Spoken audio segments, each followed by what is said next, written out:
Hello, guys. Hello, everyone, and welcome to another staggering session of NestGen 24. Can everybody hear me all right?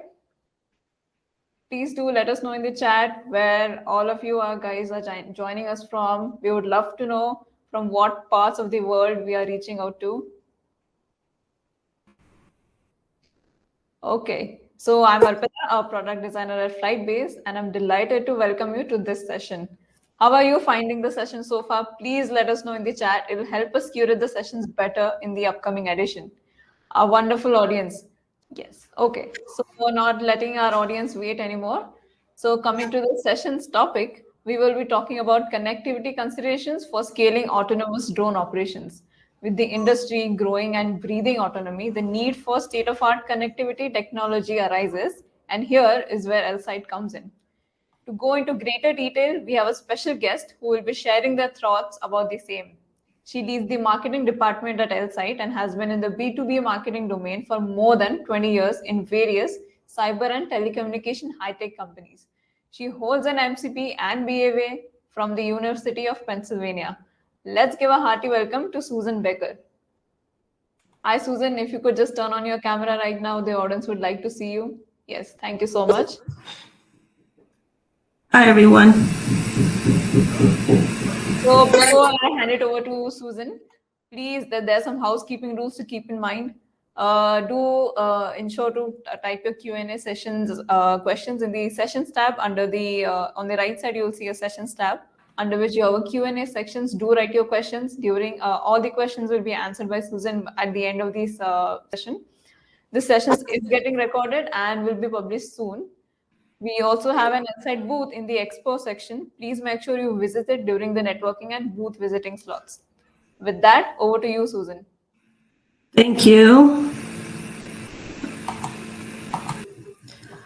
Okay, well, first of all, thank you for having us today. I'm relatively new to Elsight, so bear with me.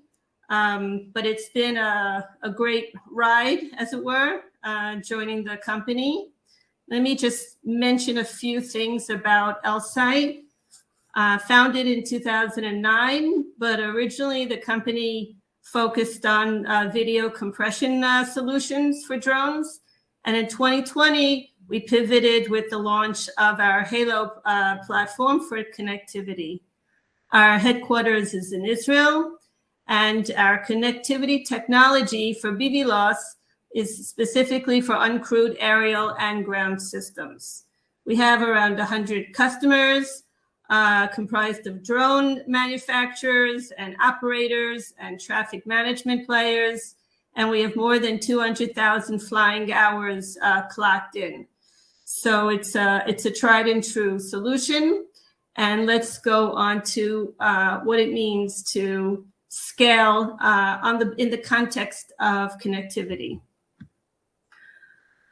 First of all, I don't think this is going to surprise anybody to know that there are so many BVLOS advantages in so many industries across our world, from utilities, oil and gas, surveillance, medical deliveries, logistics deliveries, agriculture, mining, construction, all kinds of monitoring, and then obviously in our defense and public safety, first responders industries. These are all industries that Elsight plays in. And I'll go more, though, into how the BVLOS connectivity is critical when it comes to scalability of the entire drone ecosystem. Also, the cost efficiencies when using the right kind of connectivity, and probably obvious to everybody are the safety issues as a major driver in the growth of the ecosystem. So just for a brief review, there's the visual line of sight, one-on-one drone. Then there's the extended line of sight, when you may be able to operate a few drones, but only in a limited fashion, mostly using the assistance of observers. And of course, the BVLOS, the beyond the visual line of sight. And what's key here is not just the extended reach, which is obvious, but also being able for one operator to fly a fleet of drones. And there, from there, we understand better the whole scalability of the drone ecosystem. But there are its challenges. As I mentioned, safety being number one. But fortunately, the regulations are coming through in regard to aspects like having a remote ID that is going to be finalized, at least in the US, in March for both network and broadcast remote ID. Airspace management techniques, very important for our utmost safety. The other aspect, the challenge we have is all the components related to the autonomous travel, the flight path management systems and the like, and of course the connectivity options in order to succeed in a beyond visual line of sight flight path. So when we talk about BVLOS and the network operations systems, what do you need? Scalability. So again, we're talking about having systems that can do one operator per many drones. And also key for scalability is the elimination of the human factor. That is from a cost perspective and also just a growth perspective. And of course, from the perspective of drone usage has to be cost efficient. It's got to be, the business case is needed to be considered in addition to the technical use case. Without that, it's never going to literally take off. And so scalability has different aspects to it, both from the technical and the business perspective. High availability. If you're not going to be able to keep the drones in the air for 99.9, if not more % of the time, then we have nothing to talk about because it just can't work that way. There are too many potentially bad consequences. And security in terms of, you're talking about transmission of data for so many things between the flight path of the drone. And also, if you're doing, if you're flying for the visual aspect, for the video aspect, then you need the cybersecurity for that video, and you also need the data security for the data transmitted to the CNC, to the control and command, because that could obviously sabotage the whole flight path. So there are many aspects here when it comes to the success of BVLOS. So what are the alternatives? What are the systems being used today? And if you feel like it, on the side, you see the poll, the small poll we put out about getting a survey of what is your current connectivity system. So you have the point-to-point RF, mostly in the unlicensed frequencies, but they're limited. It requires line of sight, and it also limits the applications. Many of them are relying on line of sight. You very much potential for jamming from other systems, purposely or not purposely. So it's not a very reliable system. And it could be very expensive because you need a lot of equipment, and it takes a high power consumption. The other thing is, if the data that you're collecting on these flights are important to you, you can't leverage a cloud management solution. And so that's limited in terms of your data collection or your use of cloud for monitoring and configuration. Then there's satellite communications, but that they come a lot with many liabilities as well. They are extremely expensive, from slightly expensive to massively expensive, which obviously could bring down any kind of drone business immediately. You have medium to high latency, which means your connection isn't so stable. And it offers very low bandwidth. So if you want to be transmitting big files of data like video, it's probably not your best form of communication. But sometimes it's the only form available. Very often it's what you must use, like when you're going over big bodies of water. Then you have the public cellular infrastructure. Today, mostly LTE and 5G. Some areas might be earlier versions. And they are a lot more omnipresent than you think and a lot more robust than you think. But using one cellular connection is not enough. On the other hand, it does have many advantages. It supports the one-to-many topology. It doesn't rely on line of sight with GCS. It's not limited in range. It doesn't require expensive transmitters and receivers. You do have pretty widespread network infrastructure. Comes with very low latency and high bandwidth.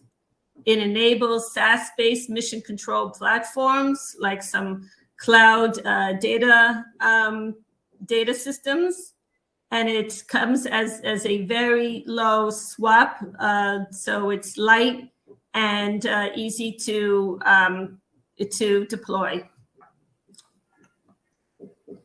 However, when we're looking at these systems as a comparison, you'll see that many of them have too many disadvantages to be a very good solution. So like I mentioned before about the RF, easily jammed with no redundancy, similar with satellite links, very expensive, no redundancy. One singular cellular link can be jammed and no redundancy. Some failover solutions using RF and cellular may have some redundancy, but still with some communication drops. When it comes to the direct RF link, you still require a line of sight between the unmanned vehicle and the operator, so it's not a real option for BV loss. The satellite links require open skies, bulky, and it's heavy with a high latency and low bandwidth. A singular cellular link has reception holes in the high altitude and behind objects. And if you're using RF with cellular, you still have those reception holes between objects, low bandwidth, no link, nor good latency optimization. So what we want to present to you is the concept of multi-link cellular with the options of connecting also to satellite and RF. And it's a field-proven system that we've been using for the last few years. You have full redundancy, high bandwidth, low latency, cyber secured, and operational safety. We do this by aggregating all the available IP links to a secure bonded pipeline for both unmanned systems, both ground and aerial, to ensure operational continuity. And this is what our Halo looks like. It's as big as the palm of my hand in the Halo card version. It's less than 100 grams. And you could see one option on the left, which is all 4 LTE modems, and the one on the right is LTE and 5G. So we're using this multi-link bonding that provides robust connectivity for drones and gives you continuous transmission of high quality of service telemetry and video. And also the key here is that it can be configured to be always deciding on which of your data has prioritization over the other. Is it the CNC telemetry, or is it the video, or any of the data? So this is the other aspect that is important for you to do during these BV loss flights. You're adding cellular communications that's aggregated, and then you can, if you want, join, plug in to integrate with satellite and RF if you would like. I mentioned about the size. It also comes in a boxed Halo edition. We also have embedded the remote ID for both network and broadcast. It is data encrypted. It supports MavLink, and it maintains your quality of service in aerial cellular. A little bit more about the technical requirements. It has high bandwidth. By doing multi-link aggregation into a bonded pipeline, you expand the available bandwidth by fusing all the IP links together into one network tunnel. You have reliability and redundancy. You are safeguarded against system failure by having multiple network pathways to rely on. You have fully encrypted security, both on the uplink and the downlink. You have ultra low latency, reducing your latency to a minimum by utilizing all the available network infrastructure. And you have hot failover protection. Our bonding algorithm automatically detects transmission channels that have failed and seamlessly transmits the data over a different channel. So it would be going from LTE to satellite and back for every millisecond. This is just a brief look of what our high-level common architecture is, that on the drone platform, you have the Halo inside. It could be connected to a camera if you want to be transmitting video. You can be connected to a sat link on a USB port on the side or RF, and it's being aggregated at first and then into one secure pipeline, and then being separated as it gets to the towers. If there's an option to use our cloud service for your monitoring and your configuration of the system, but it's not a must, it can also be used as an on-prem solution. And that is all for right now. And thank you very much for inviting me for today. And I would like to know if you have any questions, or you're welcome to write either me or at info@elsight.com or look at our website. Yes, thank you, Susan. That was a very informative session. So audience, do please let us know in the chat how was this session for you. If you have any questions, please do ask Susan.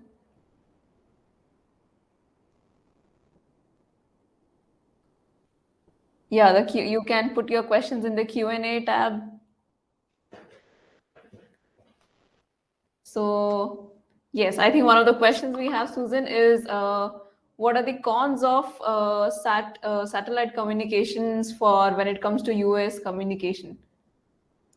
I can't say it's only for US, but I can say that it's extremely expensive. We're talking, well, I think they told me how much exactly. It's much more. I mean, it's costing thousands of dollars a month for sure, obviously depending on your usage, but it's mostly a price issue. And that it's not giving you the latency, and it's not giving you the bandwidth that will probably work for you. Right. Yes, makes sense.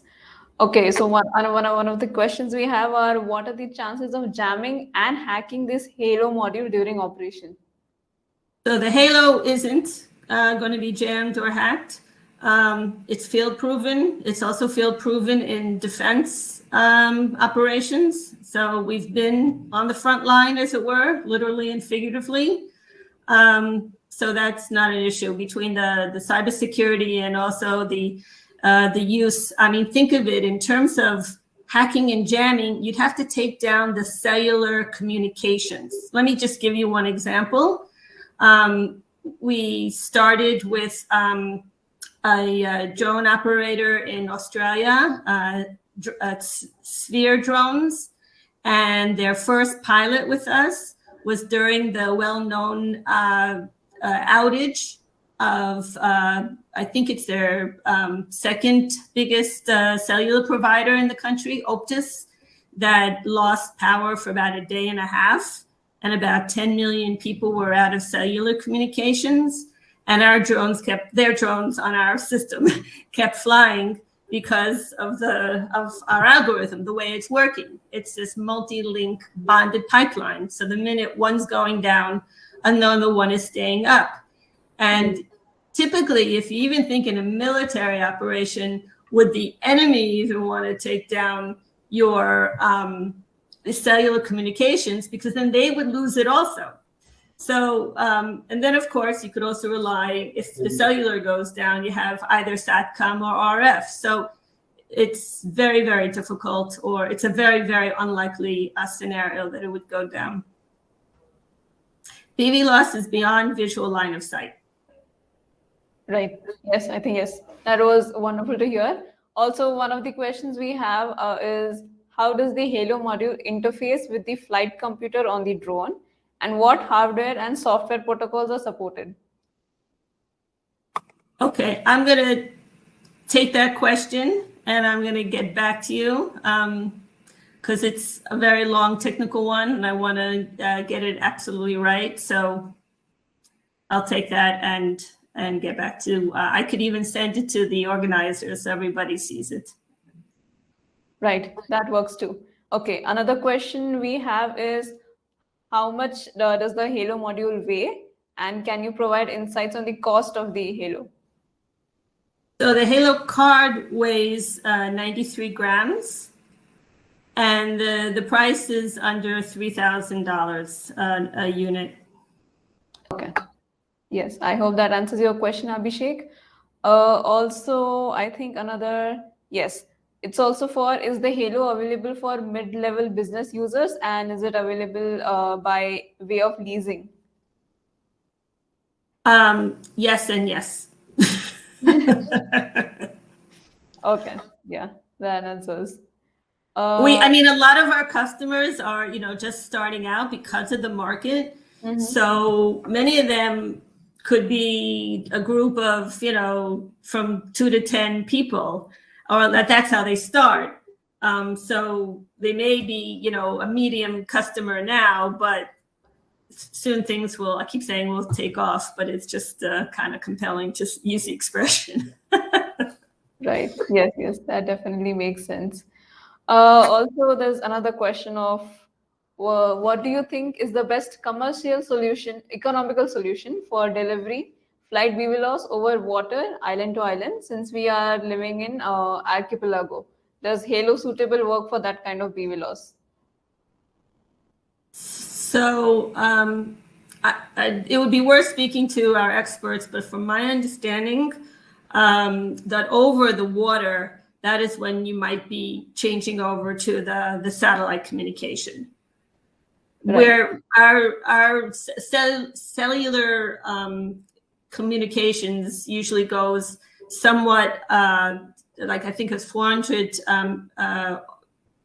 off, what do you got, miles or kilometers offshore.